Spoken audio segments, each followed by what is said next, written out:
Hello, friends, and welcome back to another virtual story time with Miss Liz. Thank you so much for tuning in.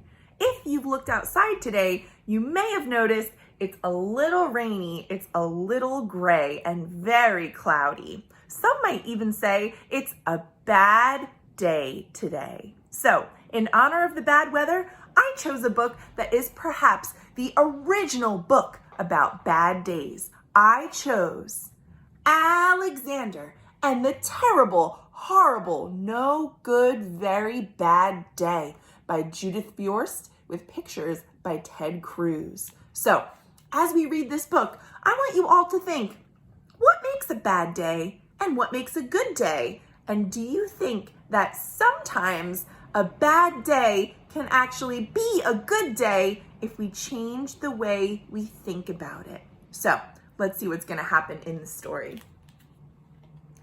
Alexander and the Terrible, Horrible, No Good, Very Bad Day by Judith Viorst with pictures by Ray Cruz. And see here in the green sweater, that is Alexander. He is the star of this book, and he's the one telling the story in his own words. If you look close, you can see that kind of grumpy face. That's the bad day face. Here we go.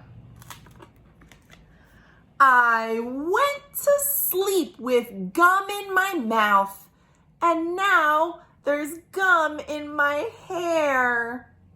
And when I got out of bed this morning, I tripped on the skateboard.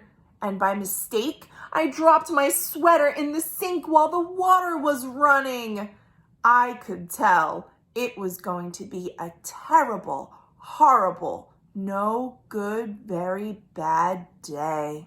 See, he said it first. It was going to be a bad day, he thought. At breakfast, my brother Anthony found a Corvette Stingray car kit in his breakfast cereal box. My brother Nick found a junior undercover agent code ring in his breakfast cereal box. But in my breakfast cereal box, all I found was breakfast cereal. I think I'll move to Australia, Alexander says. See, something happened that made him upset, and he wanted to move away to get far away from his bad day problems. And then, in the carpool, Mrs. Gibson let Becky have a seat by the window. Audrey and Elliot got seats by the window too.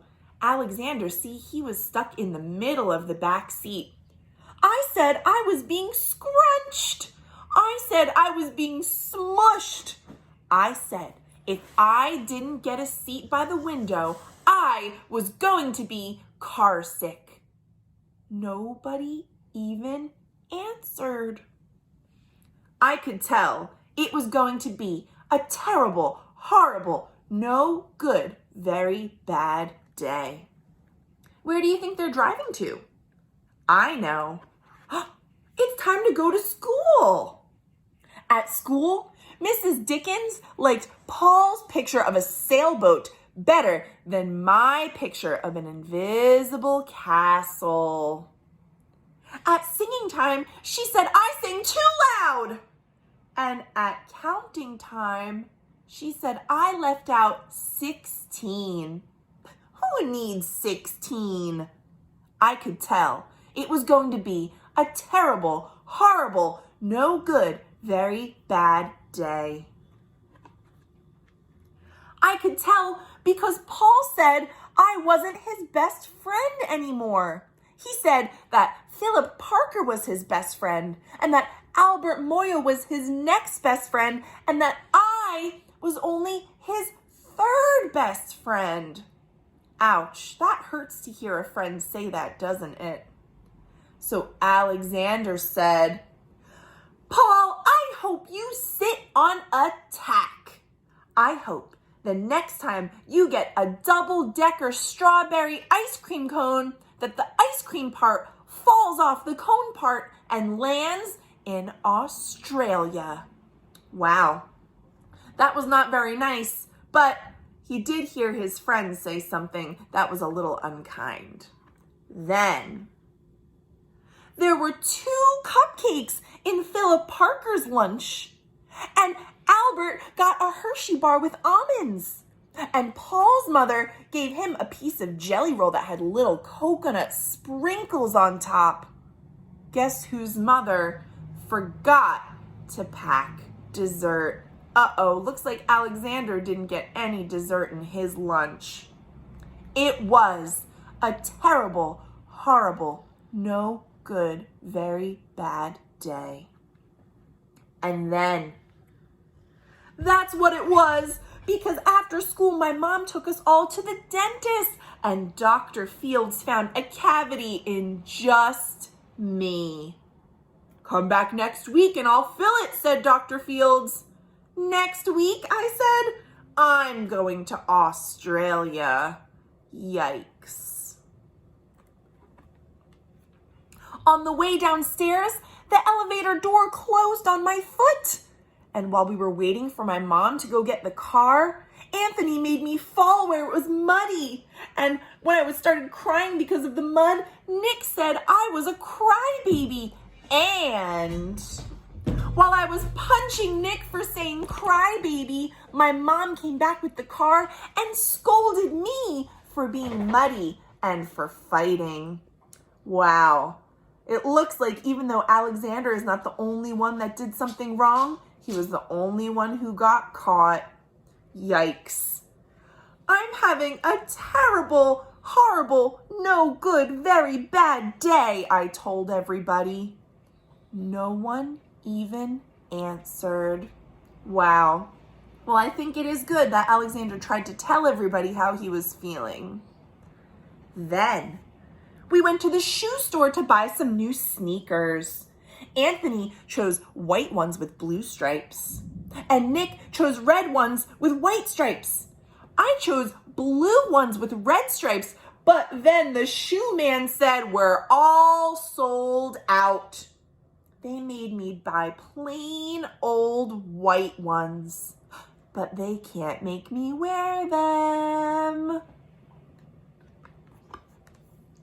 When we picked up my dad at his office, he said I couldn't play with his copying machine, but I forgot. Uh-oh, look at all those papers flying everywhere. He also said to watch out for the books on his desk, and I was careful as I could be, except for my elbow. Uh-oh, a lot of books got knocked down. He also said don't fool around with his phone, but I think I called Australia. My dad said, please don't pick him up anymore.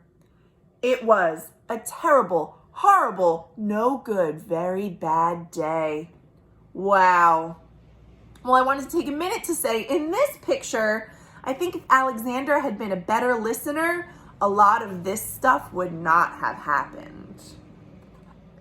Then there were lima beans for dinner, and I hate limas. And there was kissing on TV, and I hate kissing. Yuck.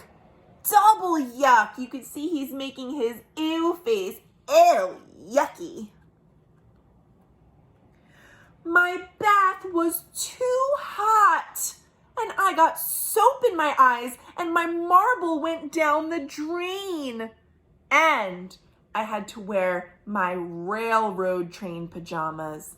I hate my railroad train pajamas. See, there's Alexander saying, yikes, I got soap in my eye and the water's too hot and my marble went down the drain, and ugh, I hate my railroad train pajamas. Look at that frowny face. Well, then, when I went to bed, Nick took back the pillow he said I could keep. And the Mickey Mouse nightlight burned out. And I bit my tongue. Ouch. The cat wants to sleep with Anthony and not with me. It has been a terrible, horrible, no good, very bad day. My mom says some days are like that. Even in Australia. And finally, at the end of his bad day, Alexander went to sleep. I wonder if the next day will be better. That is the end. I really love that book. So before we end our video today, I wanted to ask you guys, do you think that Alexander really had a terrible, horrible, no good, very bad day? Or do you think because he was thinking so much about how bad he thought his day was, he actually made it worse? I think maybe if he had thought some better things, maybe, it could be worse, or that wasn't so bad, it wouldn't have been so bad. Remember, even though some bad things happened, Alexander still had a home to live in, some food to eat. He had friends, he had family that cared about him, and he really had a lot of great things happening. But he chose to only see the bad things, and that definitely gave him a bad day. Anyway, enough of the talk about bad days. I want to thank you all so much for joining me, and I can't wait to see you for our next virtual story time. And I don't know if you could tell, but the whole time I was reading to you, my little puppy Oscar was sleeping right next to me on the couch.